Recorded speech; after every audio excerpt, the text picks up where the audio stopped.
নমস্কাৰ ছাত্ৰসকলক স্বাগতম জনাইছোঁ আছামিজ ইউটিউব চেনেললৈ। মই যে আপোনাৰ মাজলৈ আহিছোঁ এখন ৰচনা, অসমীয়া ৰচনা অৰ্থাৎ মোবাইল ফোন ইয়াৰ উপকাৰিতা আৰু অপকাৰিতা অৰ্থাৎ মোবাইল ফোনৰ উপকাৰ আৰু অপকাৰৰ এখন ৰচনা লৈ আহিছোঁ। সকলোৱে ভালদৰে শুনি যাব আৰু যদি মোৰ চেনেল ছাবস্ক্ৰাইব কৰি থাকিব যাতে সকলোৱে এনেকুৱা ধৰণৰ ক্লাছবোৰ পাই থাকে তাৰ আশা কৰি মই আজি ক্লাছটো আৰম্ভ কৰিছোঁ। বৰ্তমান সময়ত সমাজৰ এক গুৰুত্বপূৰ্ণ স্থান অধিকাৰ কৰিছে মোবাইল ফোনে। ই যোগাযোগৰ বাবে এক উন্নতমানৰ ব্যৱস্থা। ইয়াৰ সহায়ত আমি যিকোনো সময়ত যিকোনো ঠাইৰ পৰা যিকোনো ঠাইৰ ব্যক্তিৰ লগত যোগাযোগ কৰিব পাৰোঁ।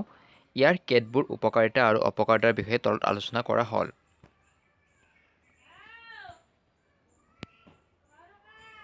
উপকাৰিতা।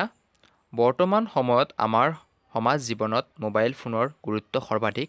ইয়াৰ দ্বাৰা আমি যিকোনো সময়ত যিকোনো ব্যক্তিৰ লগত যোগাযোগ কৰিব পাৰোঁ। SMS-ৰ সহায়ত বাৰ্তা বিনিময় কৰিব পাৰোঁ। ইয়াৰ উপৰি মোবাইল ফোনৰ দ্বাৰা আমি ইণ্টাৰনেট সা-সুবিধা গ্ৰহণ কৰিব পাৰোঁ। বিভিন্ন ধৰণৰ সা-সুবিধা যেনে ৰেলৱে সেৱা, খেলৰ বাতৰি, বিভিন্ন ধৰণৰ বা-বাতৰি আদি আমি ইয়াৰ যোগেদি লাভ কৰিব পাৰোঁ। আজিকালি বজাৰত কিনিবলৈ পোৱা অত্যাধুনিক মোবাইল ফোনবোৰৰ দ্বাৰা আমি বহুত সুবিধা লাভ কৰিবলৈ সক্ষম হৈছোঁ। অপকাৰিতা। মোবাইল ফোন যিদৰে আমাৰ জীৱনৰ অতি অপৰিহাৰ্য হৈ পৰিছে, সেইদৰে ইয়াৰ অত্যাধিক প্ৰয়োগে আমাক ক্ষতিও কৰিছে। প্ৰয়োজনতকৈ অধিক সময় ইয়াৰ ব্যৱহাৰ কৰাৰ ফলত চকুৰ দৃষ্টিশক্তি আৰু কাণৰ শ্ৰৱণ শক্তিত ইয়াৰ কুপ্ৰভাৱ পৰে। অনবৰতে মোবাইল ফোনত গেম খেলা এটা বেয়া অভ্যাস। সৰু ল'ৰা-ছোৱালী আৰু বিশেষকৈ উঠি অহা যুৱক-যুৱতীসকলে এই গেম খেলাতেই দিনটোৰ নিত্য সময় ব্যয় কৰে। ইয়ে এওঁলোকৰ পঢ়া-শুনা বা অন্যান্য কৰ্মতো প্ৰভাৱ পেলায়।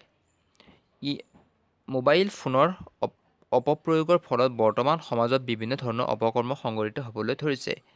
এনেদৰে অপকৰ্মৰ পৰিমাণ বৃদ্ধি হ'লে সমাজৰ যুৱ প্ৰজন্মৰ বিপথগামী হোৱাৰ সম্ভাৱনা নুই কৰিব নোৱাৰি।